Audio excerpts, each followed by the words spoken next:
என்னென்ன செயலிகளால் பணம் பறிபோகும் வாய்ப்பு இருப்பதாக தெரிய வந்திருக்கிறது. அது குறித்த கூடுதல் விவரங்களை தருகிறார் செய்தியாளர் சிவரஞ்சனி. சோஃபோஸ் செக்யூரிட்டி நிறுவனம் கடந்த மாதம் ஒரு 20 செயலிகளோட பட்டியலை கூகுள் நிறுவனத்திற்கு பரிந்துரை செஞ்சிருந்தது. இந்த மொபைல் செயலிகள் எல்லாம் பாதுகாப்பு குறைபாடு உள்ளதா பட்டியலிடப்பட்டிருந்துச்சு.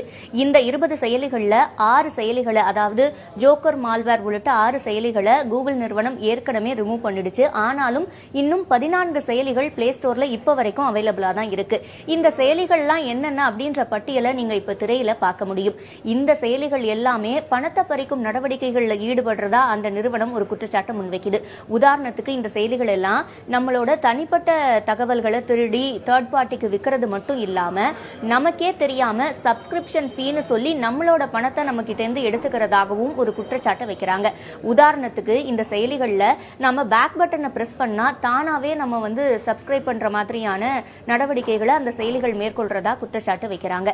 இதை தடுக்கிறதுக்கு என்ன செய்யலாம் அப்படின்னு நம்ம பார்க்கும்போது இந்த ஆப்பை இன்ஸ்டால் பண்ணும் போதே அது என்னென்ன விஷயத்துக்கு நம்ம கிட்ட பெர்மிஷன் கேக்குது அப்படின்றத நம்ம கவனத்துல எடுத்துக்கணும். இதெல்லாம் தடுக்கணும், இதுக்கு அரசாங்கம் நடவடிக்கை எடுக்கணும்னு ஒரு பக்கம் கோரிக்கை வச்சாலும் நம்ம தற்காப்பு நடவடிக்கைகள் ரொம்பவே இதுல முக்கியம்னு சொல்றாங்க. கூகுள்லயே பிளே ப்ரொடெக்ட் அப்படின்ற ஒரு ஆப்ஷன் இருக்கு. அதுல எந்தெந்த செயலிகள் எல்லாம் வைரஸ் அப்படின்ற ஒரு ரிசர்ச் இருக்கும். அது சர்ச் பண்ணி அந்த செயலிகளை எல்லாம் தானாவே தடை பண்ணிடும்.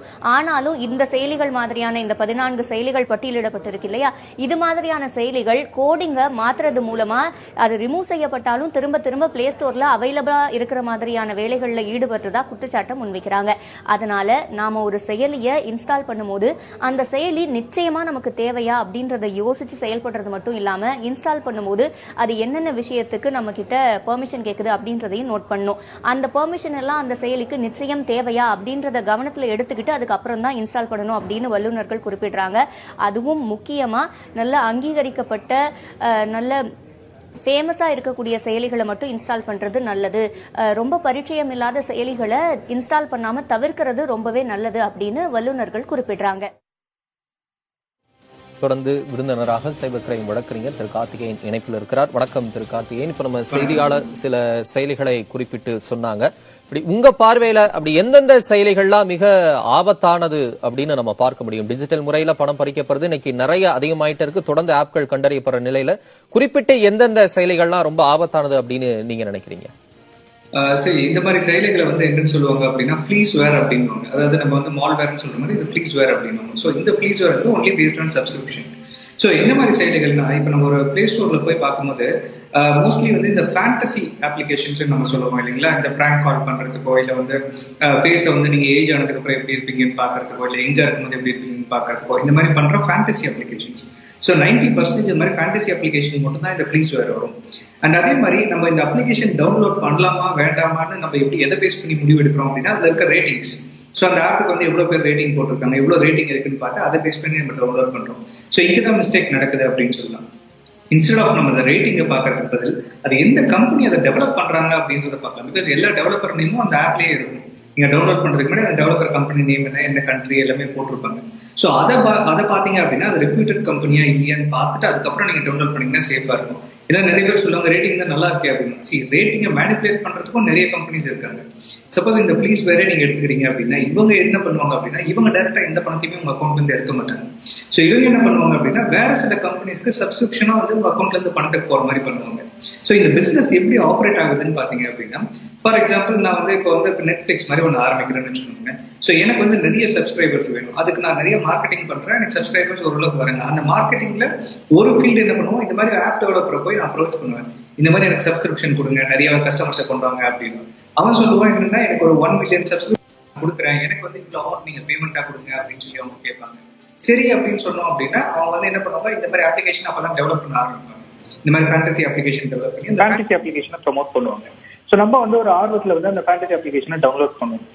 டவுன்லோட் பண்ணி யூஸ் பண்ணும்போது பாத்தீங்கன்னா இப்போ டிஃபால்ட் நம்ம கிரெடிட் கார்டோ இல்லை டெபிட் கார்டோ அதுல சப்ஸ்கிரிப்ஷனுக்கு நம்ம கொடுத்துருப்போம். பட் அவன் சார்ஜஸ் எதுவும் எடுக்க மாட்டாங்க. ஆப்பை டவுன்லோட் பண்ணி இன்ஸ்டால் பண்றதுக்கு அவங்க சார்ஜஸ் எதுவும் எடுக்க மாட்டாங்க. பட் நம்ம அதுல பட்டன்ஸ் எல்லாம் கிளிக் பண்றோம் இல்லைங்களா, சில டைம் பேக் பட்டன் இருக்கும், சில டைம் பாத்தீங்கன்னா நம்ம க்ளோஸ் பண்றதுக்கான இன்டூ பட்டன் இருக்கும். ஸோ அந்த பட்டனை கிளிக் பண்ணுவோம். ஏதோ ஒரு பட்டனை கிளிக் பண்ணும்போது அது சப்ஸ்கிரிப்ஷனா மாறி அந்த சேனலுக்கு சப்ஸ்கிரிப்ஷன் போயிடும். இந்த சப்ஸ்கிரிப்ஷன்றதுல என்ன பிரச்சனை அப்படின்னு பாத்தீங்க அப்படின்னா, ஒன்னு அது மந்த்லி சப்ஸ்கிரிப்ஷன் இல்ல ஆனுவல் சப்ஸ்கிரிப்ஷன் இல்ல ஃபோர்ட்நைட்லி சப்ஸ்கிரிப்ஷன் எப்படி வேணாலுமே இருக்கலாம். ஸோ ஈவன் நீங்க அந்த ஆப் அன்இன்ஸ்டால் பண்ணல, இந்த ஆப்னால உங்களுக்கு இவ்வளவு பிரச்சனை இருக்கு, அன்இன்ஸ்டால் பண்ணிடலாம்னு நினைச்சா கூட உங்க அக்கௌண்ட்ல இருந்து பணம் போயிட்டே தான் இருக்கும். ஏன்னா பிகாஸ் நீங்க சப்ஸ்கிரைப் பண்ணிட்டீங்க, அவங்களுக்கு உங்க கார்டோட இன்ஃபர்மேஷன் போயிடுச்சு. இந்த ஆப் வந்து நடுவில் ஒரு மீடியமா தான் யூஸ் ஆயிருக்கே தவிர இந்த ஆப்பே வந்து பணத்தை எடுக்கல. ஸோ அப்போ என்ன ஆகும், நீங்க ஆப் அன்இன்ஸ்டால் பண்ணும்போது அந்த சப்ஸ்கிரிப்ஷன் அந்த மந்த்லியோ ஃபோர்ட் நைட்லியோ இல்ல ஆனுவல் சப்ஸ்கிரிப்ஷனோ உங்க அக்கௌண்ட்ல இருந்து பணம் போயிட்டே தான் இருக்கும். அண்ட் நிறைய பேர் வந்து என்ன நினைக்கிறாங்க அப்படின்னா, ரொம்ப ஸ்மார்ட்டா திங்க் பண்ணிட்டு சரி எப்படி இருந்தாலும் என் அக்கௌண்ட்ல இருந்து பணம் போகணும்னா எனக்கு ஒரு ஓடிபி வரும், நான் ஓடிபி ஷேர் பண்ணாதானே என் அக்கௌண்ட்ல இருந்து பணம் போகும், இல்லைன்னா போகாது இல்லை அப்படின்னு நினைப்பாங்க. அதுதான் நம்ம ராங் நோஷன் சொல்லலாம். அதாவது இந்த பேமெண்ட் கேட்வே சர்வீஸ் ப்ரொவைடர்ஸ் நம்ம சொல்லுவோம். என்னன்னா வந்து இப்ப நான் என் அக்கௌண்ட்ல இருந்து உங்க அக்கௌண்ட்டுக்கு பணம் ட்ரான்ஸ்ஃபர் பண்றேன் ஆன்லைன்ல அப்படின்னா நடுவில் ஒரு இன்டர்மீடியரி இருப்பாங்க, அவங்க தான் அந்த பேமெண்ட் கேட்வே சர்வீஸ் ப்ரொவைடர். என்னோட அக்கௌண்ட்ல இருந்து உங்க பேங்க்குக்கு ட்ரான்ஸ்ஃபர் பண்ணக்கூடியவங்க, அதுக்கு ஒரு சார்ஜஸ் இருப்பாங்க, அதுதான் அவங்களோட பிசினஸ். ஸோ இந்த payment gateway service provider Indian கம்பெனியா இருந்துச்சுன்னா மட்டும்தான் உங்களுக்கு ஓடிபி கேட்கும். இதே பேமெண்ட் கேட்வே சர்வீஸ் ப்ரொவைடர் ஒரு இன்டர்நேஷனல் கம்பெனி, இந்தியா விட்டு வெளியில இருக்க கம்பெனியா இருந்துச்சு அப்படின்னா ஓடிபியே தேவையில்லை அப்படின்னு சொல்லலாம். இதை நீங்க டெஸ்ட் கூட பண்ணி பார்க்கலாம். ஃபார் எக்ஸாம்பிள் நீங்க வந்து Amazon.in போய் ஒரு பொருளை பர்ச்சேஸ் பண்ணீங்கன்னா ஓடிபி கேட்கும், Amazon.com போய் ஒரு பொருளை பர்ச்சேஸ் பண்ணீங்க ஓடிபி கேட்கவே கேட்காது, வெறும் கார்டு இன்ஃபர்மேஷனே மோர் தென் எனஃபா இருக்கும்னு சொல்லலாம். சரி, அப்படி இந்த பணம் பறிபோகிறது தெரிஞ்சு இது ஒரு மீடியேட்டரா இருக்கு இந்த ஒரு ஆப் அப்படின்னா, இப்போ உடனடியா அந்த வாடிக்கையாளரோ இல்ல இந்த செல்போன் ஆப்பை பயன்படுத்தினவரோ இந்த பணம் பறிபோவதை தடுத்து நிறுத்த என்ன செய்யணும், என்ன செஞ்சா சரியா இருக்கும்? அதுதாங்க இப்ப என்ன, பிகாஸ் இப்ப சப்ஸ்கிரிப்ஷன் எங்க நடந்திருக்குன்னு தெரிஞ்சாதான் நம்ம அங்க போய் அன்சப்ஸ்கிரைப் பண்ண முடியாது. ஸோ சப்ஸ்கிரிப்ஷன் எங்க பண்ணிருக்காங்கன்னே நம்மளுக்கு தெரியல. ஸோ அன்சப்ஸ்கிரைப் பண்றதுக்கு நம்மளுக்கு வாய்ப்பே இல்லை. பட் இருந்தாலும் ஒரு ஆப்ஷன் இருக்கு. என்னன்னா நீங்க வந்து ஆன்லைன்ல பண்ணும்போது என்ன பண்றீங்க, எதிர உங்க கார்டு கொடுப்பீங்க, டெபிட் கார்டோ கிரெடிட் கார்டோ கொடுப்பீங்க. என்ன ஆப்ஷன்னா முதல்ல அந்த டெபிட் கார்டோ கிரெடிட் கார்டோ பிளாக் பண்ணிடுங்க. உங்க பிளாக் பண்ணிட்டு புது கார்டு வாங்கிக்கோங்க. ஸோ தட் பிகாஸ் அவங்க கிட்ட நீங்க கொடுத்துருக்கிறது அந்த பழைய கார்டோட number, expiry date, CV number, இதுதான் பழைய கார்டோட இருக்கும்.